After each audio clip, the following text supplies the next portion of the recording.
Good evening. Hello. Live. I think I've realized that with my newer Pixel camera that I have, that the case that I have for it, it's not good. It's kind of covering up my camera here, which is annoying. So I'm probably going to have to order a new case for my Pixel, which is the one that's on Instagram right now. So it looks like my Samsung on Facebook looks a little better, but that's okay. Not everything, you know, we're not pure professional here. I just woke up from a nap, which is why I could have been on here earlier, but I was putting my kiddo to bed, and it's funny to be sitting here talking about this because, sorry, my dog's eating in the background, and I'm not going to bother him because he's been weird about when he will eat his food lately. So if you're crunching, that's why my dog's eating. Yeah, it's weird to come like around full circle on this now to parenting, and parenting now being the reason that I never really sleep.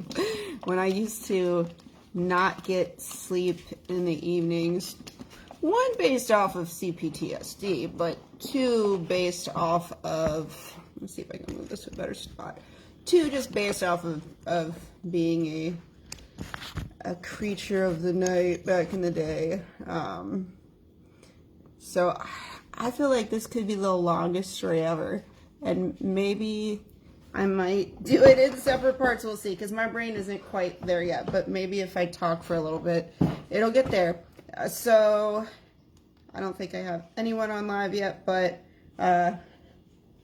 if y'all see this video, and I know for a fact that some of you now and in the past were the goth bar club goers. So call out your favorite club that you know now in the comments, or call out a club from the past that you really miss, because I know this was like, it's weird with social media now. We're all so much more connected than we used to be, and it feels sometimes like those types of events and places aren't as like common as like they used to be. This like I said, this underground phenomenon that like not everyone really knew about. I mean, yeah, in the 80s it was a big thing. I was born in, I'm giving away my age, I'm 40. I was born in 83, so I didn't get to enjoy like that like height. I was like the after, like the next couple of generations down, going to goth bars. So this was a huge chunk of my life. I'd say from like 17 to, I think the last time, other than going to the Skinny Puppy show here in Buffalo a few years ago, which we missed all the opening acts. That was fun. I haven't really been, since I've been to Buffalo, I haven't really gone to any goth bars or clubs other than the Mary Shelley, which is down on Hurdle Avenue. I posted a few pictures from that. That's a nice little bar, and I really like the idea that they have non-alcoholic drink options for people. It's not all non-alcoholic. They do serve alcohol, and they do ID you when you come in, so my assumption is it must be 21 and over. I'll double check their site, their Facebook, to see what it says. But it's really cozy. You can go in there and read a book. They got tons of books. You can, if you get there early enough in the day, you can eat something. They have tea. I don't drink, so I tried non-alcoholic beer just for the heck of it, and my partner got the, I think it's called Lapsang Souchong tea. I hope I pronounced that right. It's a very smoky tea. So something about tea houses, bars, name your favorite tea. I used to always get jasmine tea So I posted an ASMR video earlier with, it's just a tea house ambient ASMR, because it makes me have like the happy feels about life. So I always used to be the person that would get jasmine or oolong tea when I would go to the tea house, where the first big iteration of goth event was for me. So this was I can't even remember the chain of events that I must have been on. You guys remember LiveJournal? And you remember before LiveJournal, we had Dead Journal too. Like, well, maybe not before, coinciding with it, we had Dead Journal, which was like one of the little gothy hotspots. And sometime around that time was when Vampire Freaks popped up, which there's still, you know, they do retail. I think they have a store now, don't they? Like, that, I can't, it's so funny that that's still around. And then we all kind of migrated to MySpace, which is a whole nother thing. It was, I used to have a modeling profile on MySpace back in the day. I used to do, just for fun, modeling. I did some fashion show stuff. I worked for Chaos Detroit, which was really fun, they're under, I hope I got this right, Blue Crow Talent. I can post their social media, but they still do events in the Detroit area, and I see like all their stuff looks beautiful. Like, it was fun times in my life, and mostly I didn't do it a lot for money. I did it for fun. So it was such an instrumental part of my life and growing into adulthood. And granted, I was still in the midst of the fog of CPTSD that I now call it, but it gave me this kind of relief from the whole other world that I grew up in. So that's another whole long story about religious trauma. But I grew up in the Appalachian Mountains of Virginia. I had a good, that's hard to think, almost a decade of just being very isolated in a very conservative religious community. And even a little before that, we had a lot of Mennonites in the area where I grew up. So I don't know who's familiar with Mennonites.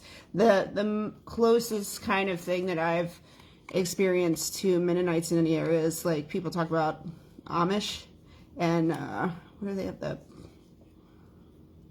I don't want to say the wrong thing, but I know they have some big communities out in Pennsylvania too. But the Mennonites were very, very conservative, to the point where, like, even as a girl, like, wearing pants was like, oh, you're worldly, and like, you're not supposed, you should be wearing a dress, and you should not speak until you're spoken to, and you should just, you know, it was that's a whole nother video to go into. So when I started becoming a teenager and kind of going through my own rebellion and coming into just, I don't know, I think everybody has to go through that journey and find themselves and get out there in the world and try things. And I don't think I was the worst kid. I don't think I was the best either, in hindsight now as a parent, but you got to get out there and experience life.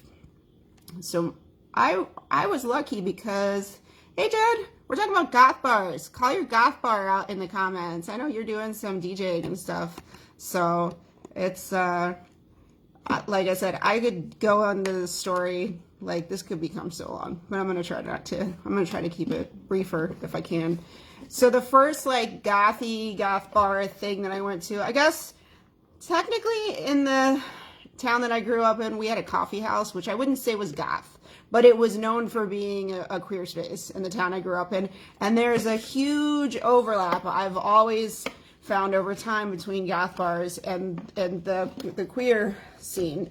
So that's another thing, being a person that's part of the queer community, is that, you know, generally in almost any goth bar club setting, being a queer person, being interested, the fetish scene has got a lot of roots in the LGBTQ community and a lot of overlap with the goth community too. Sorry, I'm trying to fix my other live cam. That's a little better. Okay. So, yeah, so that, I would not call that a goth bar, but a lot of us quieter kids, as I stated before, there were like 5 of us in my town. Like, we all stood out like sore thumbs. The cops knew who one of my boyfriends was at one point. He was like this kind of punkish guy that I dated, and they knew who he was by name. They knew what my car was. Like, they knew what his big old jacked up pickup truck was that he drove. I cannot talk today. But yeah, you know, like, there weren't many of us, and living in a small town, it makes you feel like, yes, Jen, drag makeup, yes. So I would say in goth bars, that has been the most, my experience of like especially for men, and the whole issue that I talk about of femme positivity. Like, there's so much more acceptance in the goth scene of people who just didn't fit the gender stereotypes. So no surprise, many of those people who were gender bending now are out as queer, or if they weren't already, at least within our scene. So what was I saying? I lost my train of thought. So yeah, like, there were not a lot of people in my hometown. It felt very isolating. We really stood out like sore thumbs. And I remember when we got a Hot Topic in the mall where I lived, and it was like, whoa, like, that was like, social media was not that big. So trends would come in the mid to late 90s, early 2000s, like, it would almost like sweep like across from California and up from Florida into like the southern area where I lived, and we were always a little behind on what everybody else was doing, which is, it's fine, it's whatever. The trends just go so much faster now, and Hot Topic was a big deal because we all had to make our own stuff. We had to thrift. We all still do this, you know, and even though I say that the goth scene was very open and accepting, there were little pockets of there, you know, people say that there was a pretentiousness and there was a little bit of, what do they call that, where you're gatekeeping. And I think that's because people came from those small towns where they felt that they were kind of persecuted and stood out. And then they're like, why are the kids who used to pick on me wearing black lipstick and black nail polish now? And it was a thing we all kind of had to let go a little bit and just recognize that, you know, we can change and we can adapt and they can do what they want to do. But like, I feel like goth is like an attitude, like it's almost like a philosophy. And probably even when I was younger, I would have looked at someone like me now when I've had pink hair and stuff and been like, I don't know if that's really what I would call goth back then, because I had that black hair with the white streak in it. I'll post another picture. I've posted it before. I do think we had gates on the front of our Hot Topic, Jen.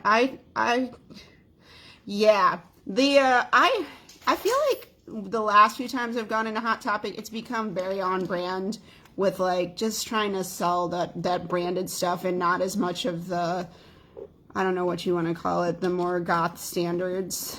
I did work, I worked one season at Hot Topic, one holiday season, and, you know, I feel like that's like the rite of passage for some people. Like, you have to do one season at Hot Topic, and a lot of the stuff I bought was Halloween related, because why can't Halloween be every year, or every day of the year? Because it's fun. Like, Halloween is the day that I say everybody gets to be themselves without really judgment until people realize that it's not just a costume for you. Because I've literally gone out when I was younger dressed up, and the way people interact with me on Halloween is so much different because they think I'm just in a costume.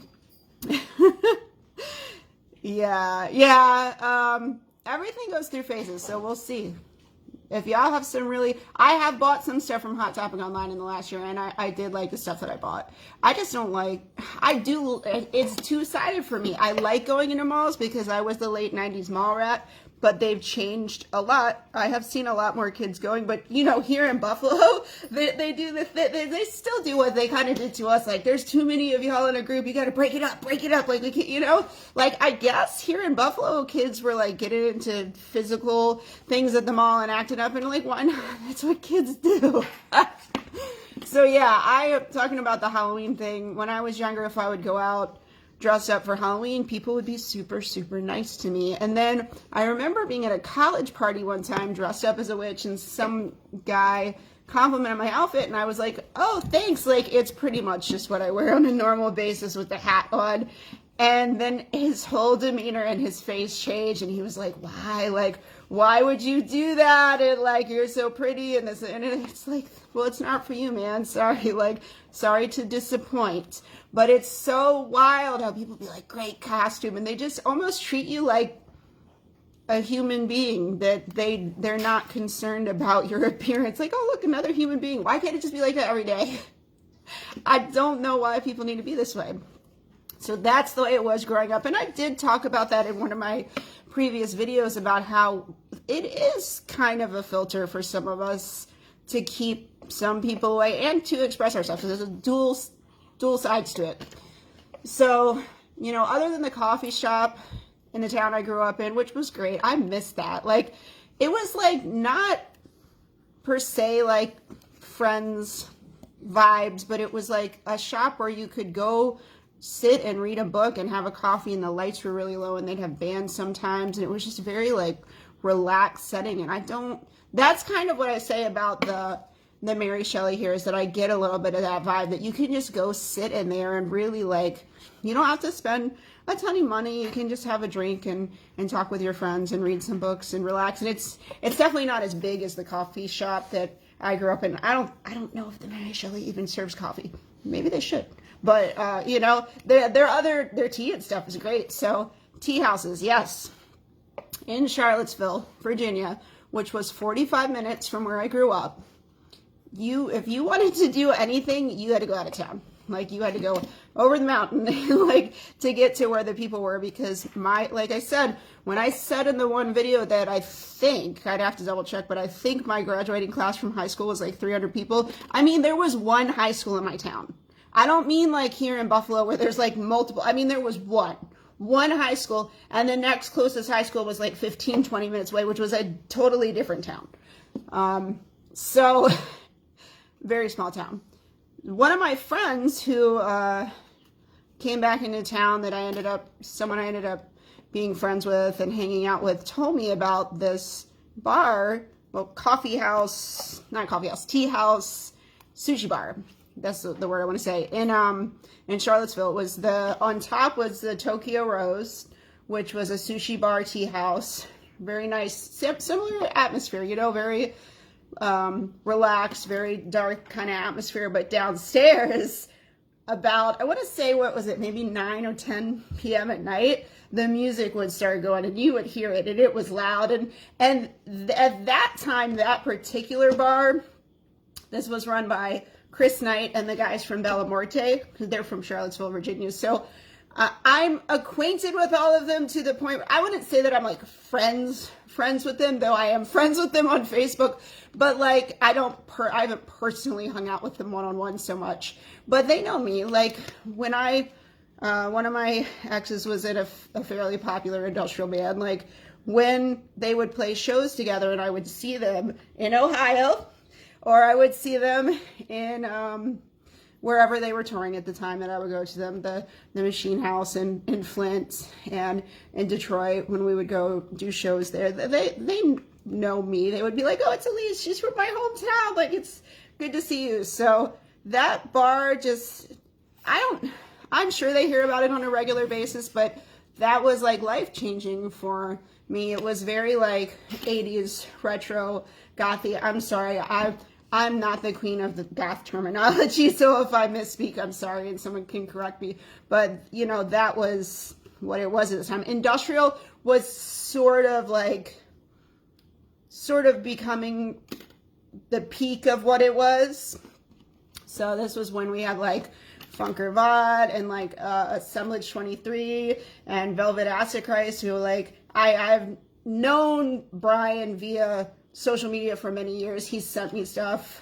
We've chatted a little bit. He's always been very nice, and I know he's voiced his frustration with the struggle with trying to make ends meet as an industrial artist. You really have to do it because you love it, not because you're trying to live off of it. I feel like very few artists that I know in that scene really make a huge, like enough, and they're doing it because they love it. Yeah, I haven't. The last place that I went to in Ohio, Jen, was many years ago, was Peabody's, when my ex's band was playing, and I think Cyclone might have been playing at the time. So Cyclone 9, I know all of those guys. No, not all of them, because we know that they've had quite a rotating, cast of people that play live. And I haven't talked to them in many years, but they're on I have 4. If you count my Vegan Atheist Witch page, I have 4 Facebook accounts, and one of them is the oldest, and it has all my old friends that I grew up with. I don't post a lot on it anymore because I feel like I've kind of like evolved into this thing of just becoming more brash about myself, and not everybody likes to see the vegan talk, and especially when you get into the ethical stuff, it could be a touchy subject for people. So I do pop on that one and post things about my daughter sometimes, and I still have all those people on there, and I like to see what they're doing. We're like all grown up now, but the fun thing is that we will be 40 and 50, and some of us even are in our 60s now. Like, Jen, like we never grew out of the phase. Like, it's just a phase. Nope, mom, nope, dad. Like, I'm still, look at me, like, I'm sorry. Yes, it was Columbine. So my ex Dan was in the band Columbine, and I was somewhat involved in some stuff with them over the years. I'm not gonna take credit for their work because, like, their producer Pat was amazing. He really brought together their sound, and Dan and Kevin both contributed their own spin on things. But I did help them with a few of my connections in Detroit and some of their website stuff back in the day. So I was a little bit involved. I tried not to get. It's hard. It's hard to date someone who's in a band. Like, that's all we can say. Like, it's a lot. So yeah. So when I went to Tokyo Rose in Charlottesville, Virginia, this became the thing for me because I was working 60 hours a week. I worked 5 days, open to close, at a restaurant, an Italian restaurant I was working at. And then on my day off, I would go to the Goth bar. And I still lived at home, so I didn't have huge expenses. So it was my nice thing to do for myself. Go and get sushi, go and get tea, go and relax, go and see. For me, some people I know go to bars to meet somebody, and that's it. And, like, then they're done. Like, they don't want to go anymore. Like, I just went. Like, that's my date. That was the dating app of the day. But for me, it was about the community, because I did not grow up having that accepting type of community. So I remember the first time that I walked down into the dawning at Tokyo Rose, and it was like, it was like I was on another planet. I just remember looking around. It was almost like euphoria, because I was like, everyone here is like just as weird as me. Like, this is wonderful. Like, I just didn't know places like this existed. And like I said, now we have social media, so you see this everywhere. You see this scene so much more blatantly on the internet. You can find it, you can find groups, but like, it still doesn't quite give you the same feel as that walking into a club and like, you're like, these are my people. And we know every club and every scene has its little dramatic things in general, but I could have some stories about Detroit. I don't really want to go into them right now because I don't really want to give attention to those people. But, you know, there can be drama and pettiness. Sometimes us goths will be like that. So, yeah, going to the dawning was just, it felt like a safe space for me as someone who grew up in such a religiously conservative, not like don't express yourself kind of environment. And everyone knew each other there. It was such a small club. And to the point that even like, I've probably only been in 2 like fights in my life. And one was a guy that was harassing me at the club that like would not, like verbally being abrasive and wouldn't leave me alone. And I once again kind of like flipped my switch and got aggravated, and he walked up to me on the dance floor because he'd been following me around and harassing me when I'm like, obviously I don't want to talk to you, dude. And he like walks up to me and I had just taken a drink of something and I was so aggravated. I turned to my left where he was, like I just like feel his presence like so close to me, and I spit my drink out in his face because I had enough. Like it just like I snapped. And I remember everyone in the room, because he was like yelling at me and screaming, and like I remember everyone in the room getting up and, oh my god, what's going on? And like they were like holding him back, and like, and I guess apparently the owners of the bar, someone involved with the club, he must have been friends with them, but it was like they knew how he was. They didn't kick me out, like, because that's so off par for my behavior. And I was not the only person that he was like, I'm not going to repeat what he was saying to me, but it was very crass. Just because someone looks a certain way is not an invitation for you to come hard at them. Like that's another thing that we can talk about in like the spicy dynamics that I was talking about before. Like, that's an agreed upon dynamic between 2 people. Like, don't come at somebody. Like, don't come with your brat energy, your dom energy, or whatever. I don't know you. Get out of my face. So, it just, to this day, still, I'm still, like, connected to many of those people on social media, and I love to watch and see where their lives are gone. So, yeah, there's, like I said, I had been to Peabody's a couple times to see shows. I think Hansel and Gretel was one of the bands that played there, too. When my ex's band played, they toured together for a while, so that was fun. I've posted some video. Actually, if you go on my YouTube, I had made a live video once from when we had gone out there and just pieced together, very amateurish, but to one of the Combine songs. So I don't know, it was fun. I like to do that kind of stuff. I did computer graphics and media and stuff in school, so it's, I don't, you know, I'm no professional by any means, but it's fun.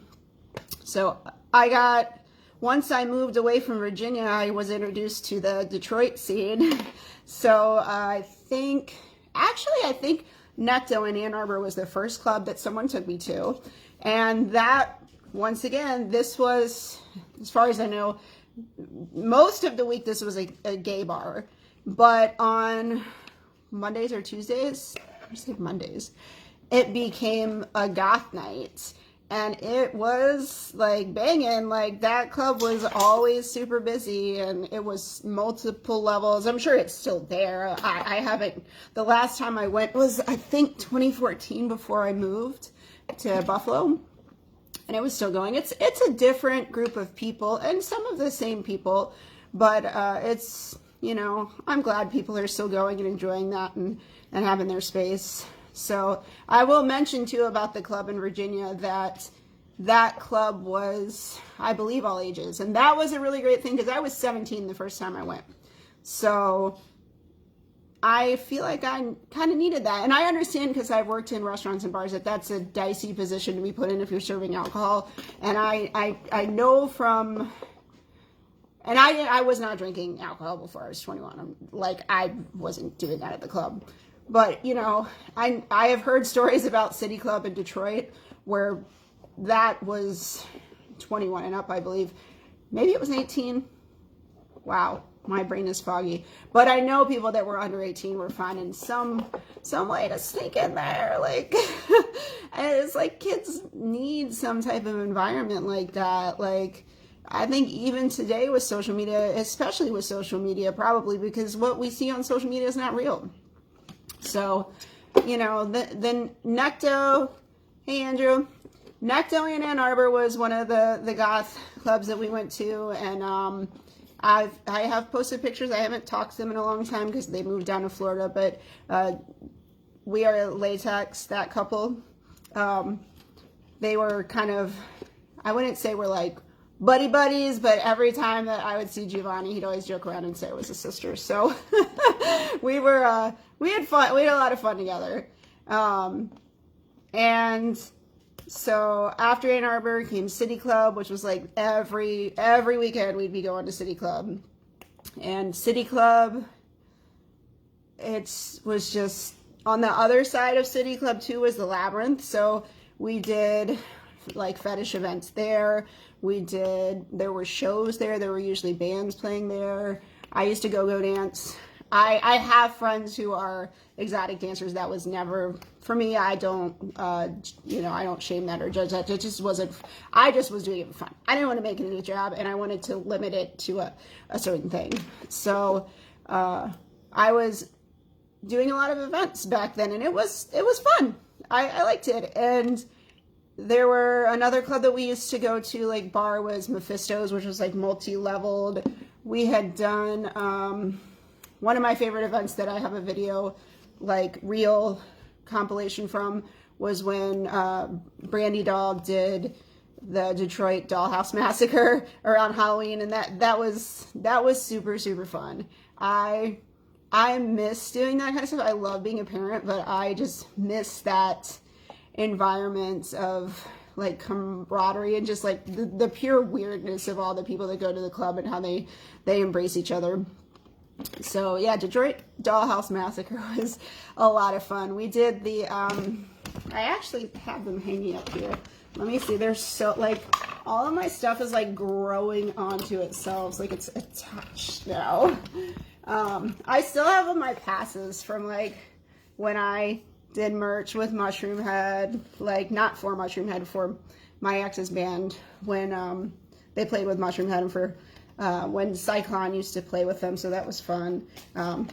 I still have the tag from my ex's band. Like, it was just fun. Like Exotica Expo, like the fetish expos where we do modeling, and I worked for Noir Leather for their events, not in their store. I did a couple events and a couple of modeling things for them, and that was really fun.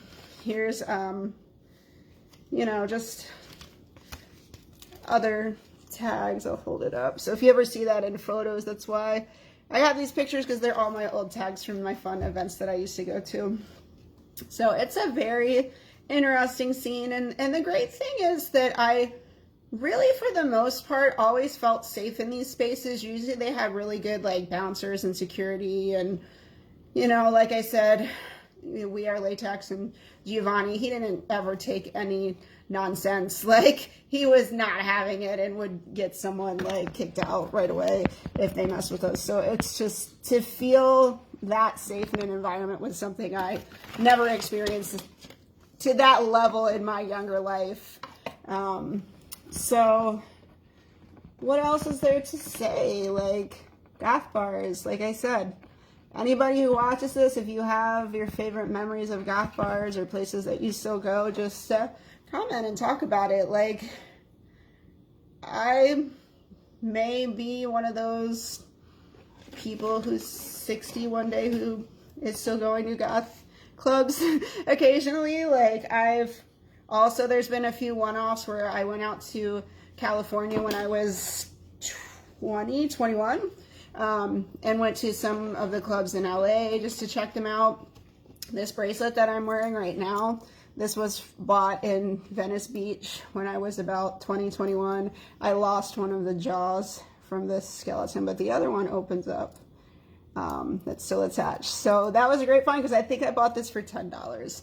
So the memories are something that you'll keep with yourself forever. And I'm glad that I try. I don't want to judge, and it's unfortunate.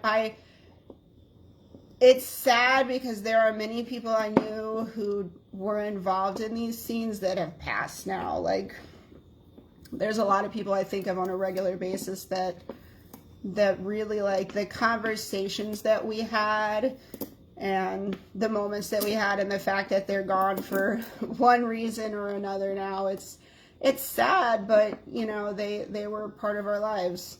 So I think, hey babe, you got on right at the end. I don't have a lot else to say about it, except I guess I'll just say thank you to everyone who's put their time and their effort into any type of events that have to do with bars and clubs and anything in the industrial music scene and the goth scene. Like, it's not always lucrative, and if you can't afford it to somewhat patronize these people, I'll tell you for sure, a lot of them make little to no money off of shows. So if you're going to see a band, it's not uncommon that sometimes they practically get stiffed and don't make anything off of the shows except for like food and gas and maybe a hotel room. So like, if you can swing it, buy some merch from your favorite band. I know COVID kind of killed that whole industry for a while. So people are trying to come back from that. And you don't have to go to a show to buy someone's merch. If you can afford, just buy one t-shirt, support that. I really think merch is where they make most of their profits. And hopefully, now that my child is older and I'm getting more free time, I'll have to follow up later. I was off this week for a few days because of my back that I talked about earlier in the week, and thankfully I have PTO and a doctor's note, so that's covered. But I am putting some deep thought into the idea of going into night shift work, which for me, it's like another night at the club. Like, I have always been a night owl with PMLE, like polymorphous light eruption. I don't get to go out in the sun and get that toasty melatonin anyway.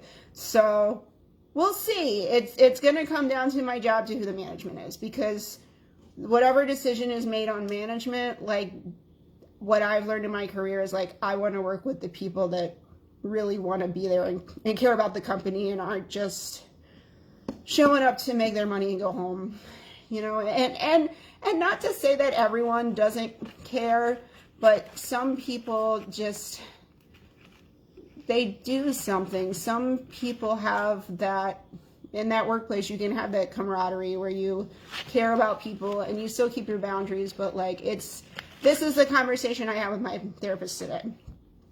The people that you hang out with when you're younger, the people that go to your shows with you, the goth bar kids, the club kids, and now for me in my work experience, these are my chosen family. These are the people that I see on a regular basis. This is my social circle.